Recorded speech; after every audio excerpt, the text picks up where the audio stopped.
Good morning. For those who would like to sing along, hymn number 1012, When I Am Frightened.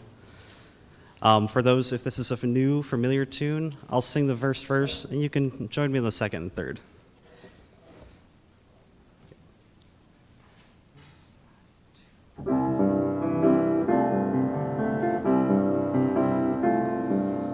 When I am frightened, will you reassure me? When I'm uncertain, will you hold my hand? Will you be strong for me, sing to me quietly? Will you share some of your stories with me? If you will show me compassion, then I may learn to care as you do. Then I may learn to care. Join me if you would like. When I am angry, will you still embrace me? When I am thoughtless, will you understand? Will you believe in me, stand by me willingly? Will you share some of your questions with me? If you will show me acceptance, then I may learn to give as you do. Then I may learn to give. Last verse. When I am troubled, will you listen to me? When I am lonely, will you be my friend? Will you be there for me, comfort me tenderly? Will you share some of your feelings with me? If you will show me commitment, then I may learn to love as you do. Then I may learn to love.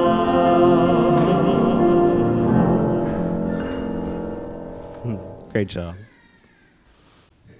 Good morning.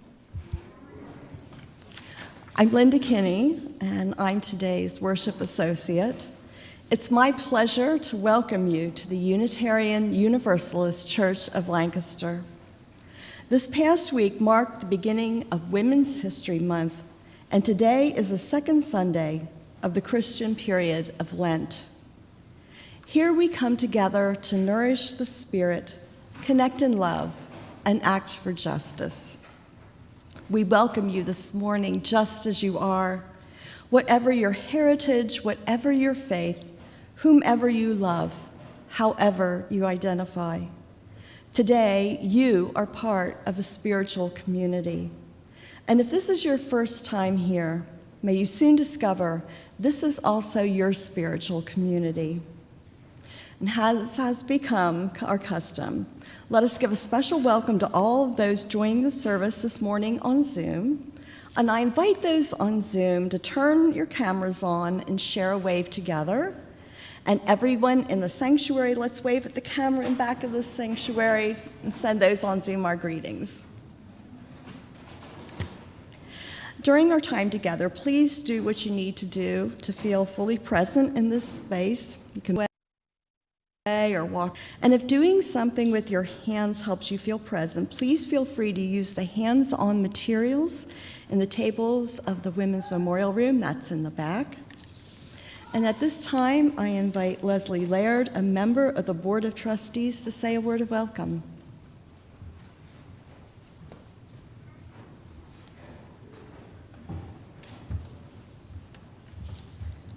Good morning. You're all going to get tired of seeing me. I also welcome all of you this morning, not just to this space and time, but let us acknowledge in this sacred space the truth of the land beneath and around us.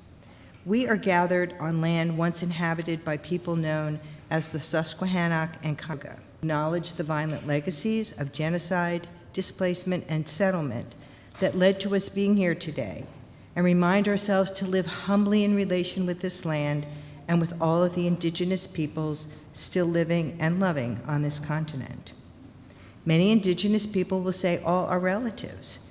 May we live into this truth and aspiration together. And now it is my pleasure to introduce our guest minister, the Reverend Sunshine Wolfe, Congregational Life Staff of the UUA's Central East Region. Reverend Wolfe will be the presenter and facilitator for our congregational discussion following the service, and you can read more about Reverend Wolfe in your order of service. Good morning, y'all. My name is Reverend Sunshine Jeremiah Wolfe. It is a pleasure to see everyone this morning. I have been so thoroughly welcomed by this community. You can get this sense of hospitality the minute you walk in the door, which is such a gift, so thank you for that. And also, I ask your forgiveness. I completely forgot my dress shoes, so I'm wearing tennis shoes this morning. That's not meant to be a disrespect. It's just, going with the flow during the pandemic. Our chalice lightings, this words, come from the late Reverend Orlando Brugnola. Flame, friend of our most ancient ancestors, we kindle you now in this time, yet in truth you burn always, in the unique worth of each person, in the imagination, in the turning of the heart to sorrow or joy, in the call to hope, and in the call to justice. Burn bright before us, burn bright within us. I invite you to rise as your spirits and bodies allow and join us in singing Gathered Here, hymn number 389 in your gray hymnal.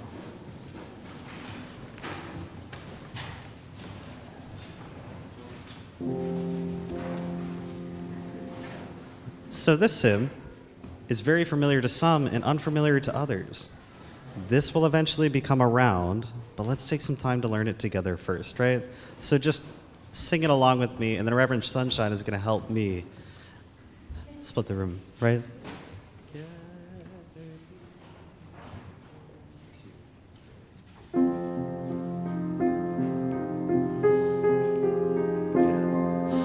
Gathered here in the mystery of the hour, gathered here in one strong body, gathered here in the struggle and the power, Spirit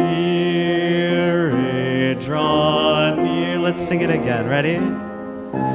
Gathered here in the mystery of the hour, gathered here in one strong body, gathered here in the struggle and the power, Spirit draw near. One more time together. Gathered here in the mystery of the hour, gathered here in one strong body, gathered here in the struggle and the power, Spirit draw. Here we go, ready? Group one.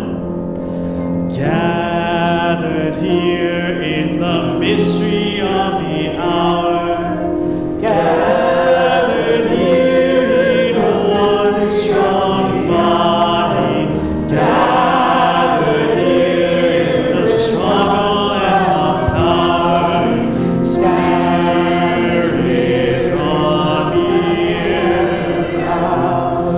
Gathered here in the mystery of the hour, gathered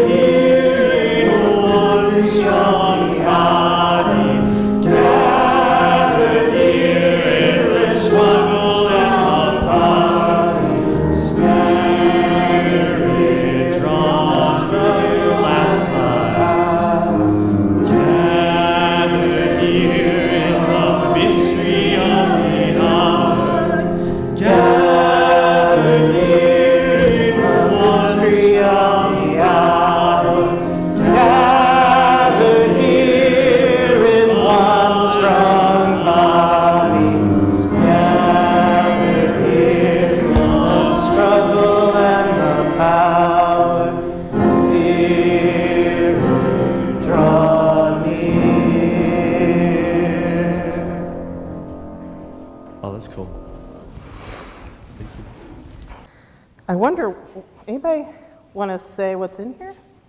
Anybody want to come check it out maybe? Do we have any young at heart or young at spirit? As Joanna comes up.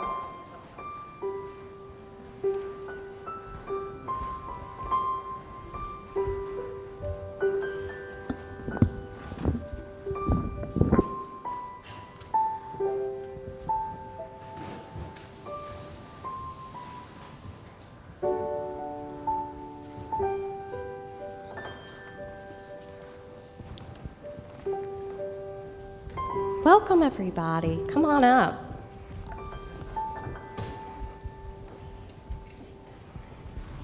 All right, you can all take a seat right over here.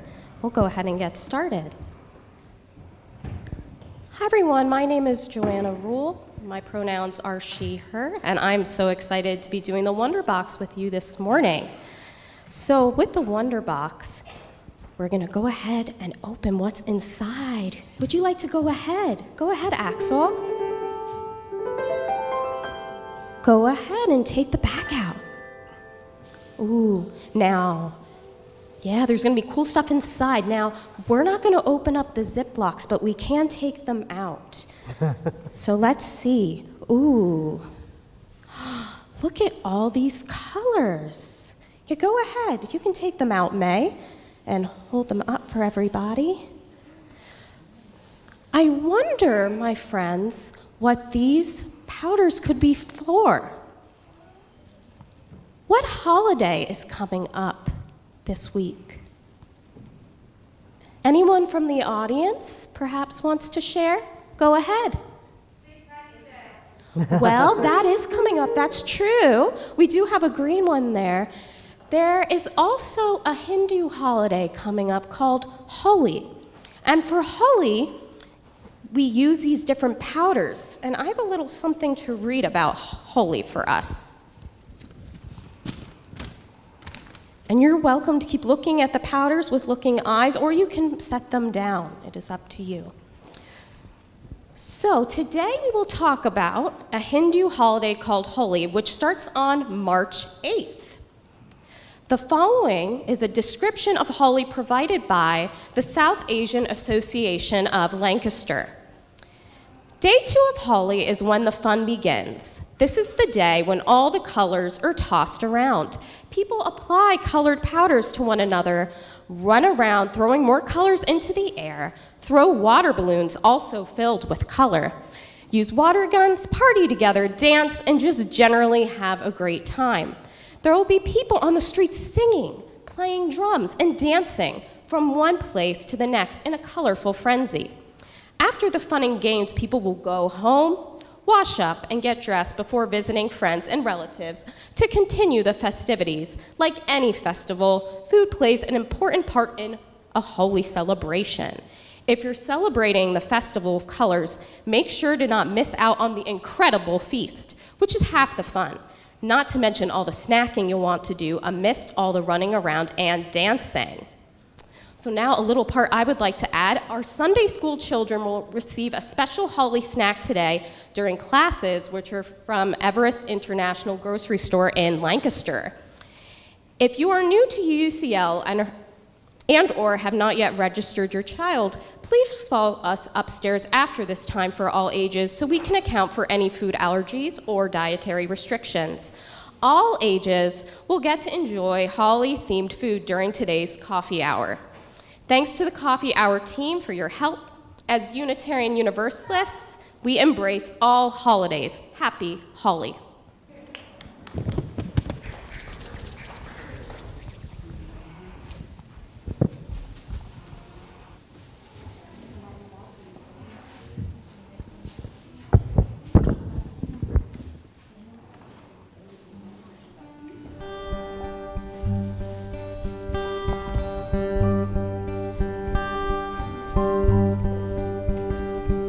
This is number 1057, if you're curious.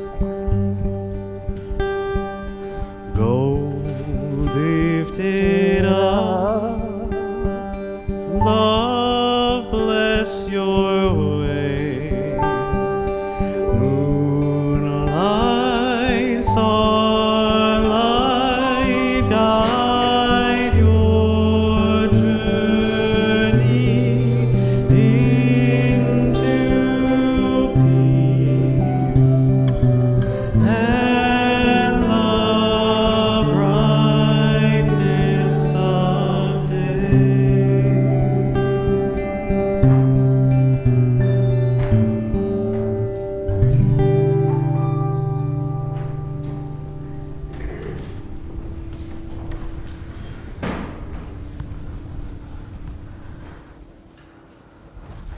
Good morning.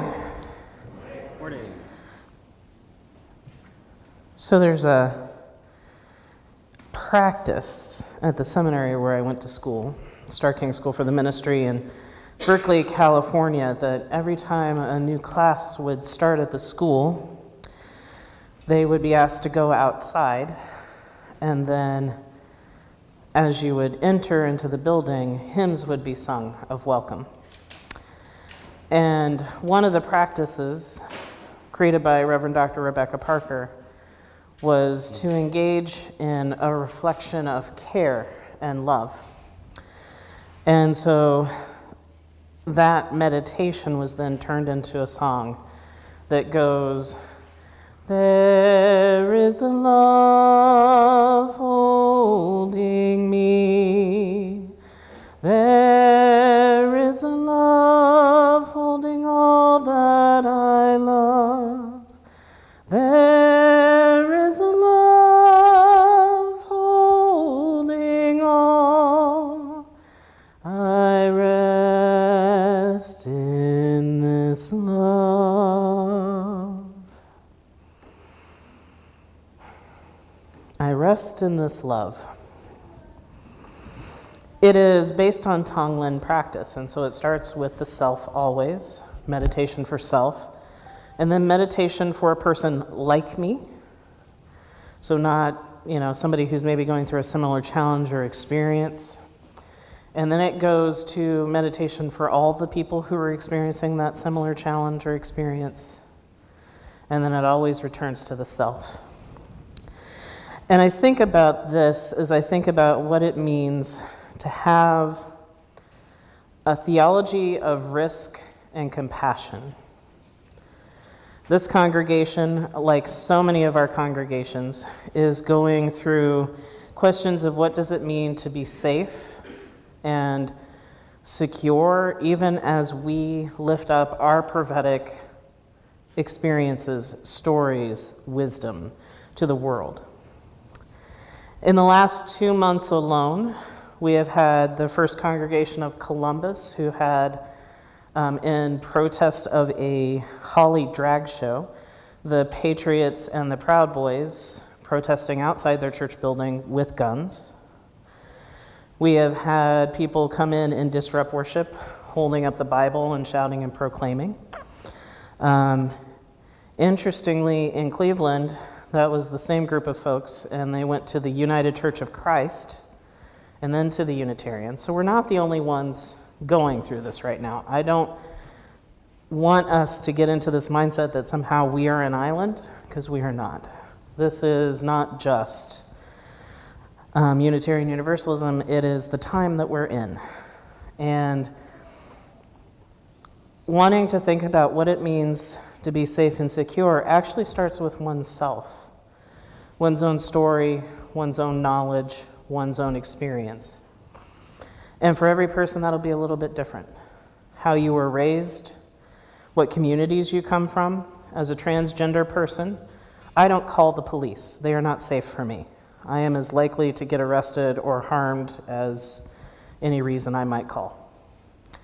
And if I were being threatened right now and you called the police, I would be really pretty terrified.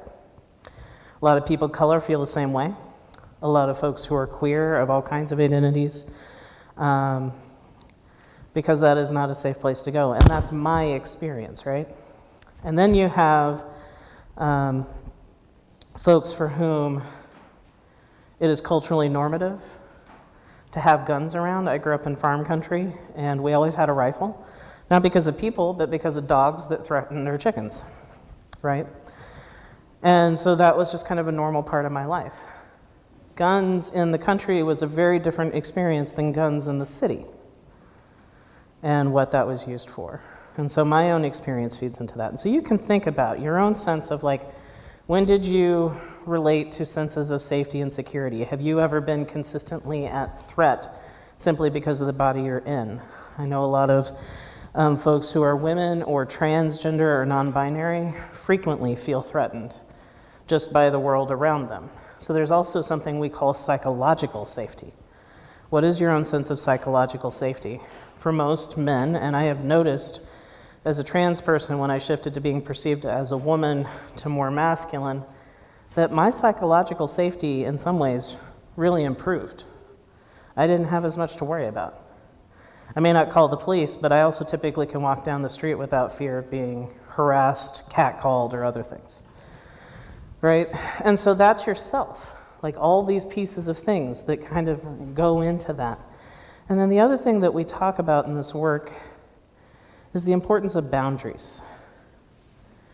And the importance of understanding your own authority and your own power, and how that can be lifted up and cared for, or can be abused and torn down. And in those relationships, one of the biggest places where vulnerability and risk happen is in the places of intimacy. Now, when we hear the word intimacy, I don't know about you. You tell me if you have the same experience or not, but when I was raised, intimacy only meant one of two things: romantic or sexual. Anybody else get raised with that notion of intimacy? It's just one of those two things? Yeah. But actually, intimacy can be financial. There's intellectual intimacy. There's platonic and relational intimacy. There's any place where there can be power imbalance, there's intimacy, because you have to place trust in that relationship. In any of those situations, that's where risk exists. Does that make sense? You're going to find I really like it when you answer back, so does that make sense? Yes. And we all are making our determinations about risk and safety these days with the pandemic. So we have folks online for whom maybe it's just the kids are too chaotic and we need to stay home, so we're watching from home. Or maybe our health is more at risk. My partner has liver fibrosis, and if he gets COVID, then the odds of him needing a liver transplant go through the roof. And so whereas it seems like the rest of the world has kind of moved on, for us, that risk is still really high. And so we wear masks. You'll see I have my carbon dioxide monitor, which is getting to 953. I pay attention to risk in a different kind of way. So that's the self. So when we're thinking about what it means to be safe, we always have to root it in what's our own experience. There is a love holding you. There is a love holding all that you love. There is a love holding all. We rest in this love. There is a love holding you. The thing is, if we just stay with the I part of this story, we only get a small piece of it. The next step is to think about the you. And if you're online, I invite you to pay attention to your house or think about the folks in this room. If you're in the room, I actually invite you to turn and look around at your neighbors. See who's here. Yeah, give a wave, that's okay, smile. You don't have to like everybody here. We don't come to church to like everyone. I love Connie Goodbread, who's works for the conflict engagement team at the UUA, and she said there's only one place in the world that promises to make you happy. Anybody know where it is? I only heard church, which is no. The kitchen, interesting, yeah. I think that depends on who you are. The Pennsylvania Lottery. That's great. Disney World. Disney World promises to make you happy. They want to do their best to make it the best experience possible. Church is not where you come to be happy, right? Church is where you come to find meaning and purpose, to live into your values, to be in a relationship, right? Hopefully it challenges you. If you are happy every time you come to church, it's probably not pushing you hard enough, right? And in Unitarian Universalism, that's even more so. How many of you think you have the exact same faith, theology, or philosophy as anybody else in this room? I rest my case. We are not going to agree And nor are we meant to. And that's part of our prophetic voice, right? If you think about Christian nationalism and some of the culture war rhetoric, a lot of it is rooted in the sense that we all should have a common understanding of how we are to be in the world. And when that is the message, how revolutionary is it to be in a community that doesn't expect you to believe, think, or be the same as your neighbor, right? But that does mean you also have to be interested in your neighbor, that it can't just be your way. And in risk work, what I've found is there's often multiple opinions on how we maintain safety and security in community. And when those are at odds, it's often the folks who feel most at risk, but maybe aren't as actually at risk, that insist theirs is the way to go, rather than thinking about who are the most vulnerable people in the room and what do they need, which is a different kind of question. I'm going to explain more about what that means in a larger community context, and I want to share that I had been doing risk management work first as a case manager in my 20s, and then every single church that I've worked in. I worked in as a DRE in Tucson, Arizona. I worked in religious education in Oakland, California. I did my internship in Cleveland, Ohio. I worked in a hospital in Indianapolis and served congregations in Montgomery, Alabama, Alton, Illinois, which is basically St. Louis Metro, and May Memorial in Syracuse, New York. They lived in Columbus and now in Pittsburgh. Every single time, safety and security comes up. It's something I know a lot about, and I know a lot about the different ways that people respond. And the thing that I see time and time again is that when folks get in the fear space, when we're talking about risk, it is really hard to be thoughtful.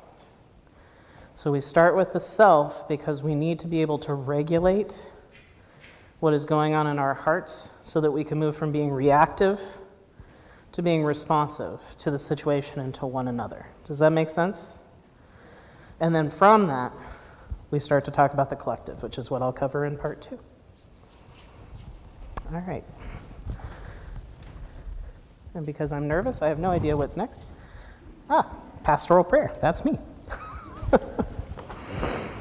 I invite you to just simply be aware of the space around you.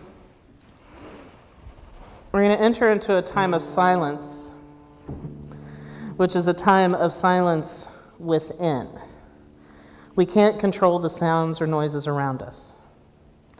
We can't quiet the world. But what we can do is take the sounds that are out in our world and make them part of us. So we enter into a silence within, becoming attuned to the feel of air, to sound and sight, to gravity and weight, to that ever-knowing sense of what's around us and near us, to all the many senses in our life. And as we enter into this space, we open our hearts, our minds, our spirits, our bodies to grace and to wonder. For ourselves, for the people sitting near us or in our homes with us, to the people in our neighborhoods and our communities, holding at the core a love that says yes to life, that holds hope and holiness, and says that we need not think alike, love alike, do alike, believe alike, to know that every person is worthy of our love and our commitment. In this day, we hold in our hearts all those who are experiencing violence and uncertainty in a world that constantly tells them they do not belong.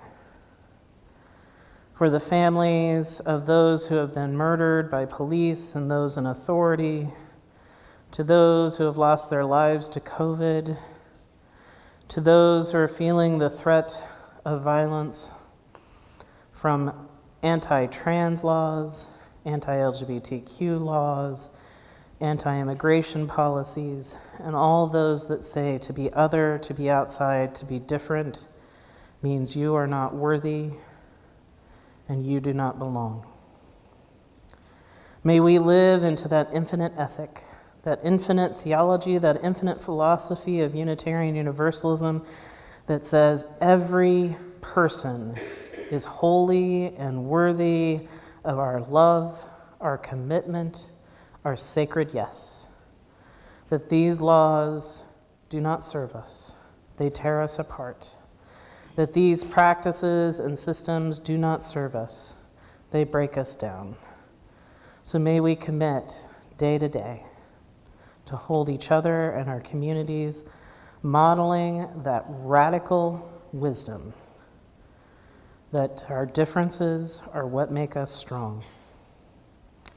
May we hold this tapestry knowing that it's complicated, and there will be conflict, my friends, but there will also be connection, wonder, and hope. May we carry our baton through our generations so that the next ones can do their good work, knowing that we are part of a long line that has been and will be. For all those in times of sorrow and uncertainty, in times of pain, may you know you are loved and cared for. And for those in times of joy and wonder, may you be lifted up in celebration and share that joy in a world that so desperately needs it. In this day, we offer our gratitude and our blessing. Blessed be. Amen. O and Ashe.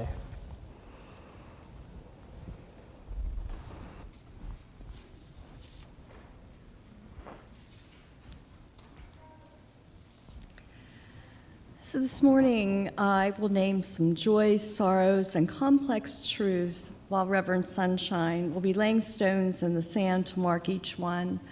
And then I'll be inviting you all to do so in silence.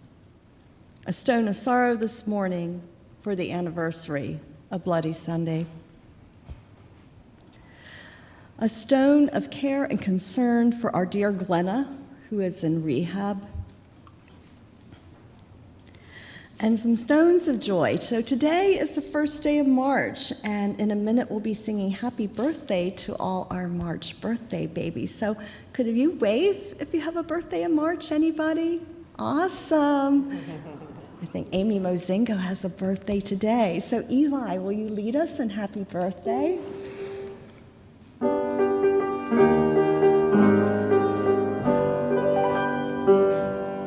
Happy birthday to you.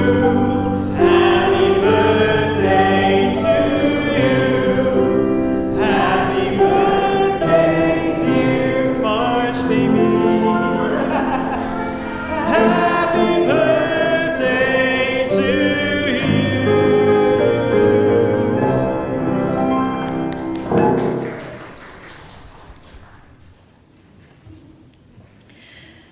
So at this time, whether you are participating on Zoom and have stones and sand or in the sanctuary, all are invited in silence to leave a stone in the sand for the celebrations and sorrows in your heart and mind.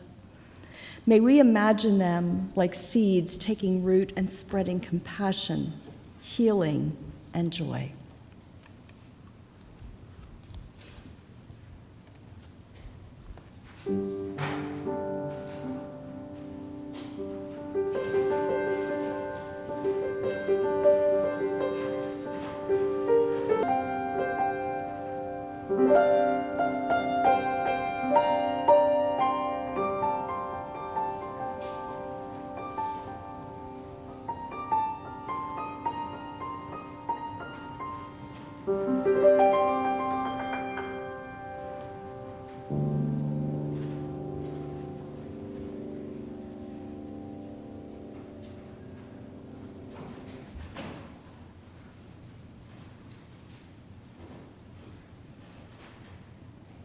May we hold the joys, sorrows, and complex truths, spoken and unspoken, in our hearts, and take a moment to be quiet and still together.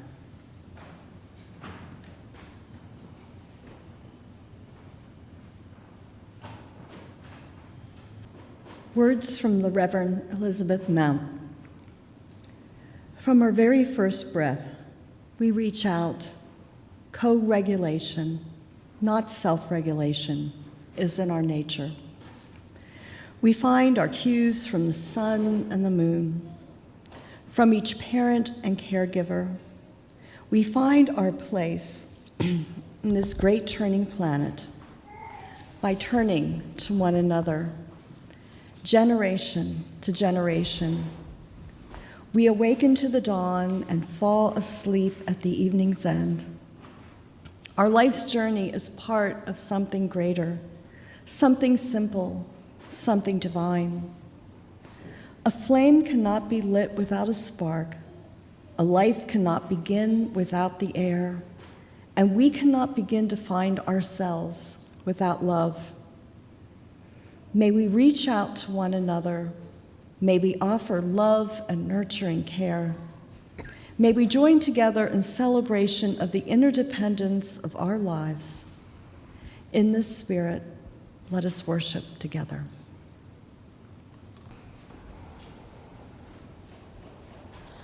There is a love holding us. There is a love holding all that we love. There is a love holding all. We rest in this love.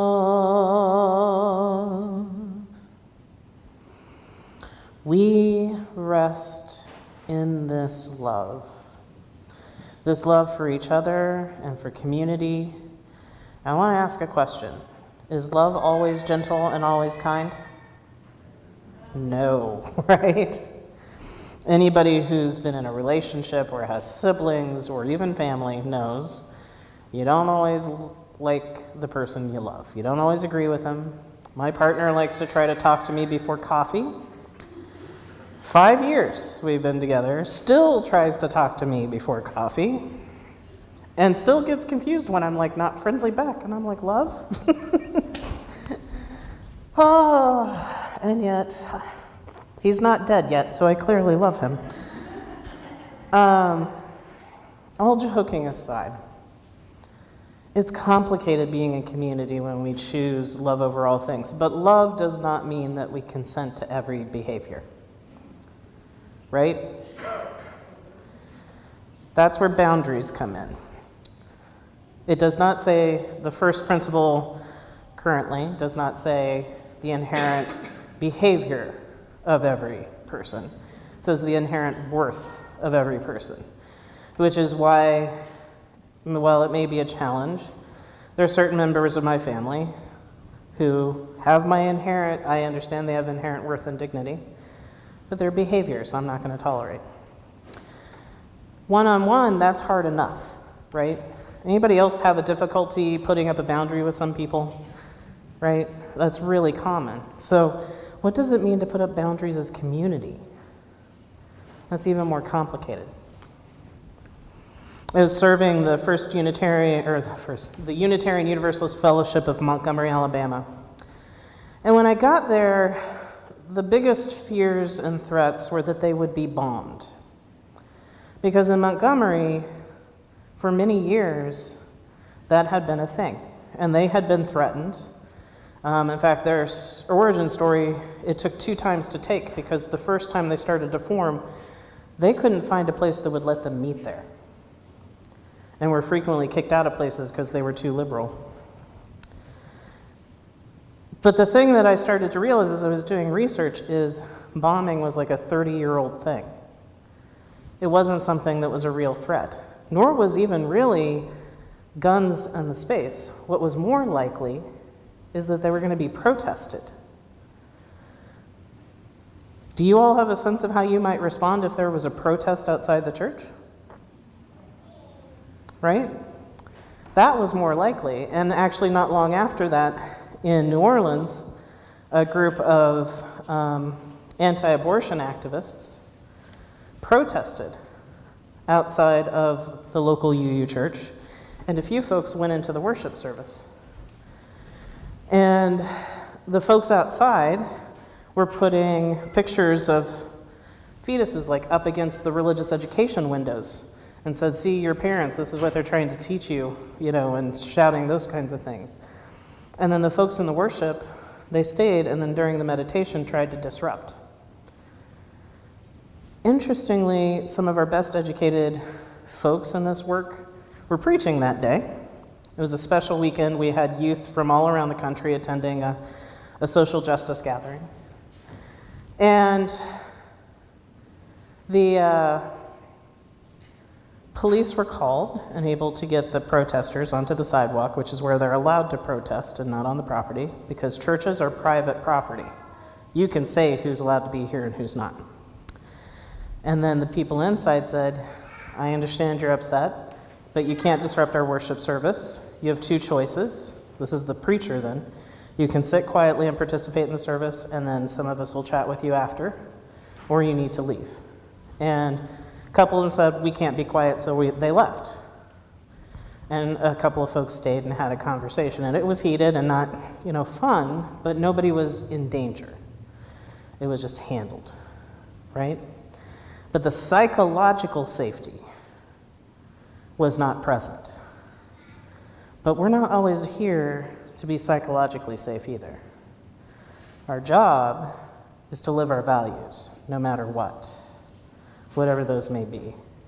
And what was really interesting is love was chosen that day, the choice to be in relationship with these folks, even though they were dead set against our values, and to say, these are the limits of how we're willing to engage with you. Boundaries. So at the UU Fellowship of Montgomery, we did some active shooter training with leaders to make sure they know what to do, and with teachers. We made sure that there was somebody in the hallway at all times to see who was coming in and out. We kept the front door unlocked, but the back door was always unlocked 10 minutes after service started. And we had a plan for if Westboro or any other community decided to protest us. And what really made the difference was not so much the particular plans, though those helped. And we often feel a lot better when we at least know there's going to be a plan. But what mattered more is that the entire community was then aware and paying attention. And that mattered more than anybody or anything we could have done. Does that make sense? What I want to get across to you today is this kind of ethic of safety that has to do with it's the whole community's responsibility. And that there's no one magic fix that is going to get you to a place of feeling completely secure. If you even have that privilege. And by the way, if you have the privilege of generally feeling secure in your life, please know that's a privilege. Not everybody has that. I don't have that. I know a lot of people in this room don't. So be attuned to your privilege. And as far as psychological safety, the same thing. And so the question is, how do you help a community have that sense of safety and set those clear boundaries? And half of the task is to know up front what you would do in a situation. I went from Montgomery to serving as an interim minister in Alton, Illinois. I lived in Florissant, Missouri, which will matter in a minute. I arrived on August 1st. On August 9th, 3.5 miles from my house, Michael Brown was murdered by the police. And suddenly I wasn't doing an interim ministry anymore. I was doing a response to community crisis. A week after, and by the way, I say Florissant, 3.5 miles, Florissant and Ferguson share a school district, so literally I was right there. Alton, a young black man was beaten in a jail cell in Alton, Illinois. And our congregation in response put a giant Black Lives Matter banner, which mattered quite a bit because we were right across from City Hall. As you might imagine, community, very conservative, didn't like it. And so we got lots of threats, but no actual actions. People talk a big talk. But generally speaking, if there's a big action, you're going to know about it. Just like First Columbus, we knew the Proud Boys were showing up because they don't hide what they're doing. They don't feel like they need to. So we did a lot of security work and awareness. It's one of the biggest protections. Do you know what one of the biggest protections in congregations is? It's just your name tag. Just wearing a name tag means either you belong here or someone has talked to you. It's also hospitable. I really appreciate it because I can't remember people's names to save my life. And so having, like, I forgot my own mother's name once. That's how it is. It's the way my brain works.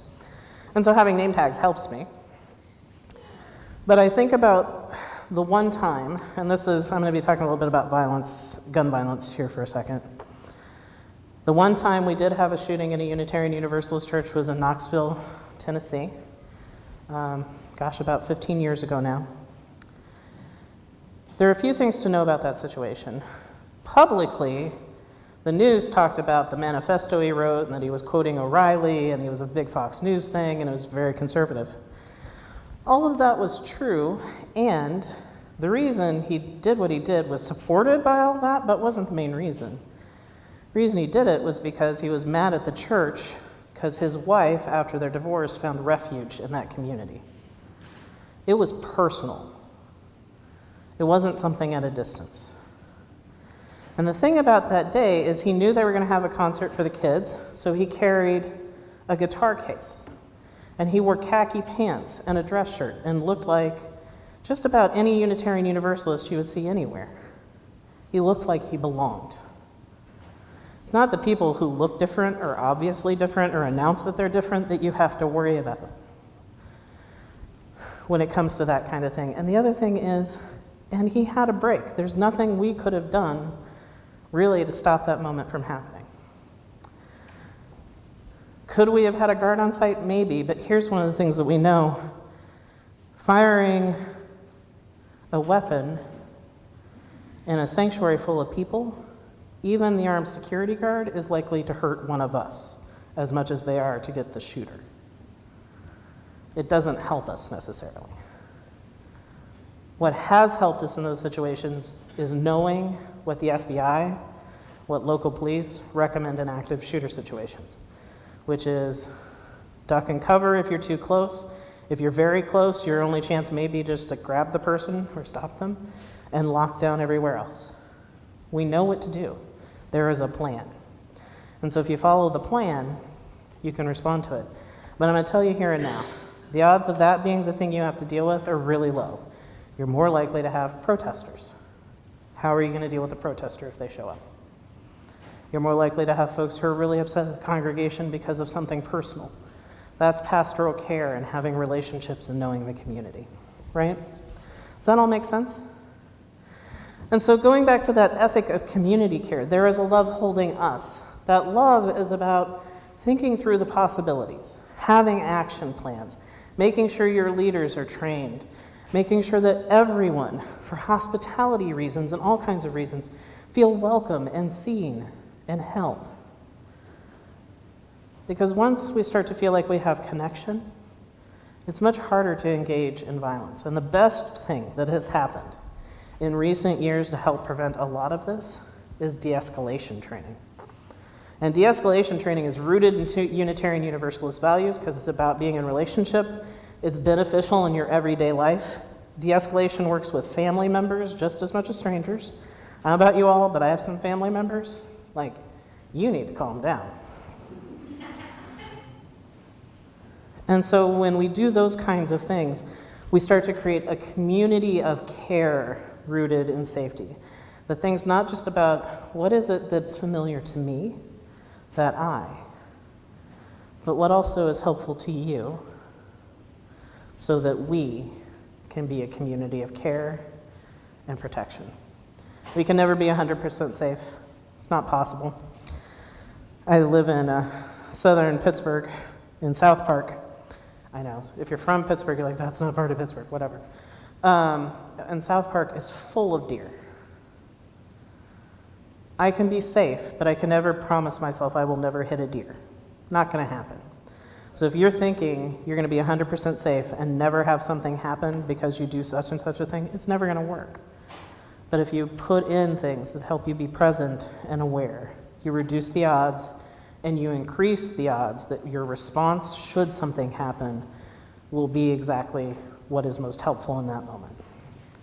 So I invite us always to be thinking about what does it mean to create that ethic of care and connection so that we all can be not perfectly safe, but as held and protected as possible. And may we model that for a world that too often thinks that violence is the response. That it's okay to hurt someone to stop a minor safety violation. I think back to that Michael Brown situation. He stole a cigar. Who deserves to be killed because they stole a cigar? Who deserves to be killed because they steal something or they yell? Right? We want to make sure that we're getting our society to think about what would really be helpful here. Not the stories of, this is what it means to be this or that, but really, really in relationship with love and grace. I'll talk more about this in the second, in the workshop afterward, but or in the conversation afterward, but I hope you hold into this, that there are things you can do. You're not in this alone. Lots of UU congregations are going through this, and the UUA is here to help. Unitarian Universalist Association, for anybody who's new, are here for you. May you hold that ethic of care. Blessed be. So a little prep like before. This song works in the same format, but for those who don't know, let's sing through it a few times to get it in our ear, and then we'll do that cool little split that we had before, right?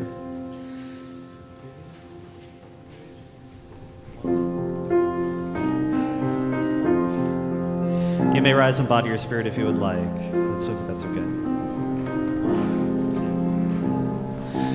Building bridges between our divisions, I reach out to you, will you reach out to me?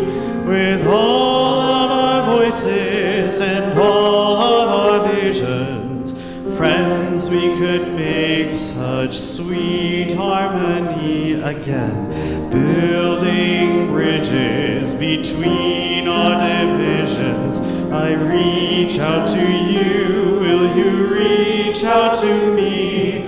With all of our voices and all of our visions, friends, we could make such sweet harmony. Building bridges between our divisions, I reach out to you, will you reach out to me? With all of our voices and all of our visions, friends, we could make such sweet harmony. Building bridges between our divisions, I reach out to you, will you reach out to me? With all of our voices and all of our voices, friends, we could make such sweet harmony. Building bridges between our divisions, I reach out to you, will you reach out to me? With all of our voices and all of our visions, friends, we could make such sweet harmony. Last time, building bridges between our divisions, I reach out to you, will you reach out to me?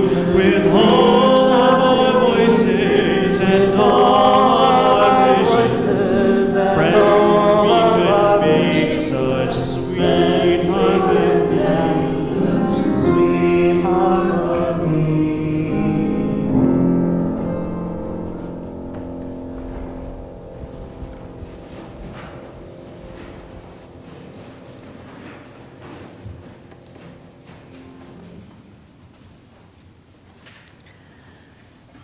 So this is a time in our service when we will pass the plate and accept your offerings. You may also go to our website to make a donation online.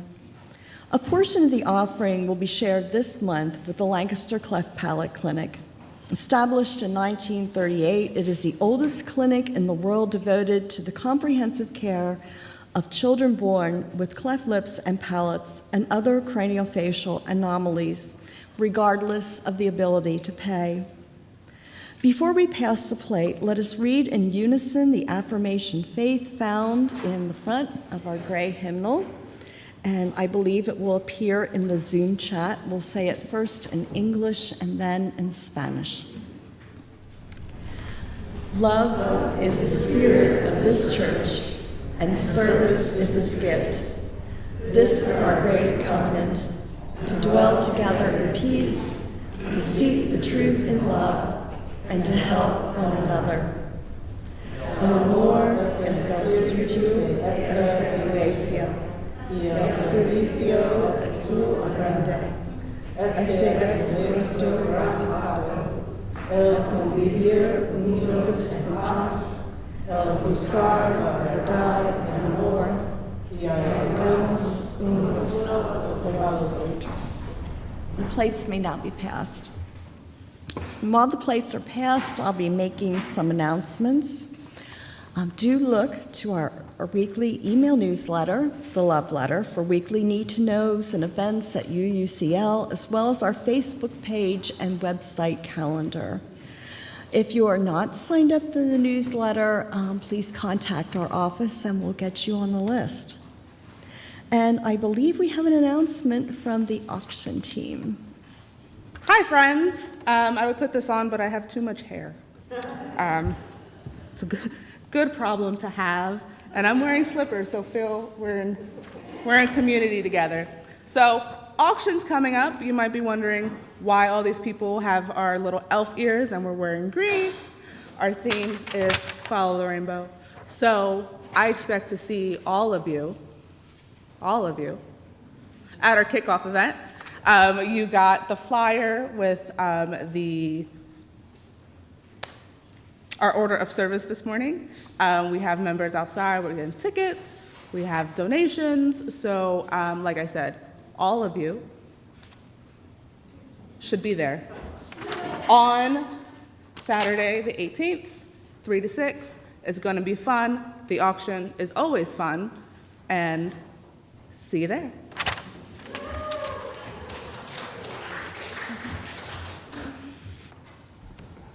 I invite you to rise as your spirits and bodies allow. And first, I want to have everybody wave and say hello to the folks at home. So do that. And I invite you to turn across the aisle or towards one another and just, wave at your neighbor. And I know the introverts are like, really, sunshine? And you don't have to spend a long moment looking at a person, but to take in the people around you. Simple awareness of each other is both compassionate and an ethic of safety. It allows us to hold grace to each other and allows us to offer our most holy and sacred yeses. Some folks are like, what do you mean by that? And what I mean by that is that we hold our hearts open to each other. We say yes to each other when it feels possible. And so my question to you is this: are you willing to hold each other in care and grace? Yes. You sound a little unsure. Maybe that's because you're not used to me asking or people asking you these questions, but here we are. Do you promise to hold yourself in care and grace and love? Yes. And do you promise to embody that in the world, who so most wholly needs that? Yes? May you go in grace this week, knowing that you are full of love and held in it, and that the world needs it too. Be that light in Lancaster and well beyond. Blessed be, and amen. Accompanying us today is Rachel Lowe on the saxophone, hymn number 1002, Comfort Me. Words are very simple. You might not even need your hymnal, so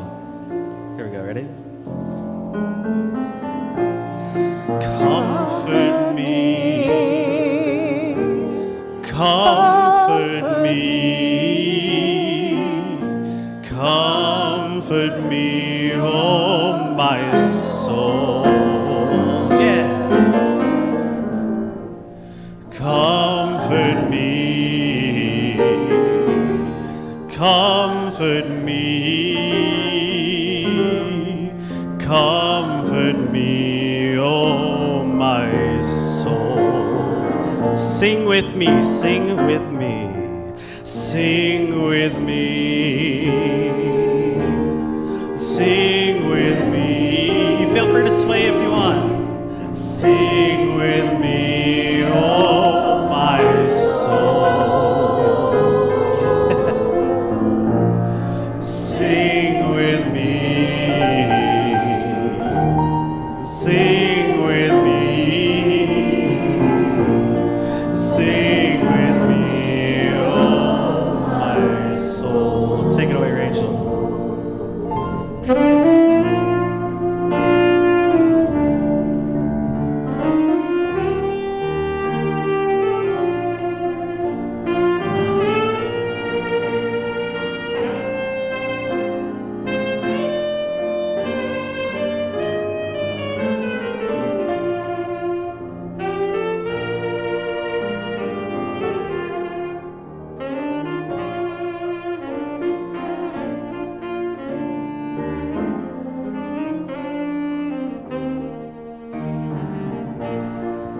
Dance with me, dance with me,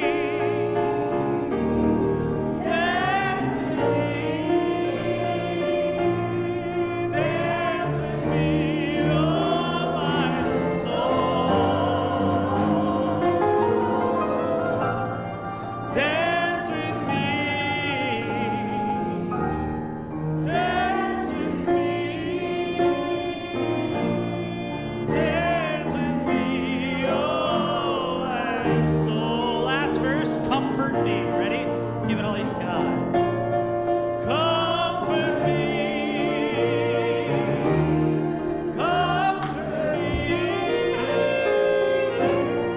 comfort me, oh my soul. Comfort me. Comfort me. Now let's do it one more time. Ready? Comfort me, oh my soul. Last time I promise. Ready? Comfort me. Comfort me.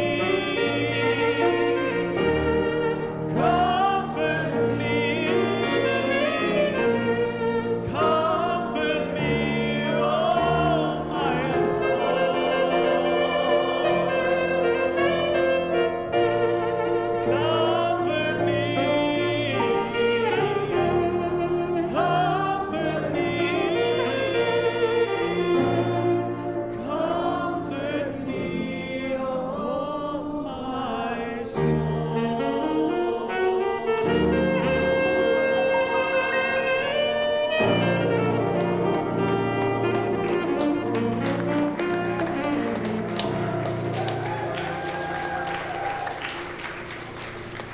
Thank you, thank you.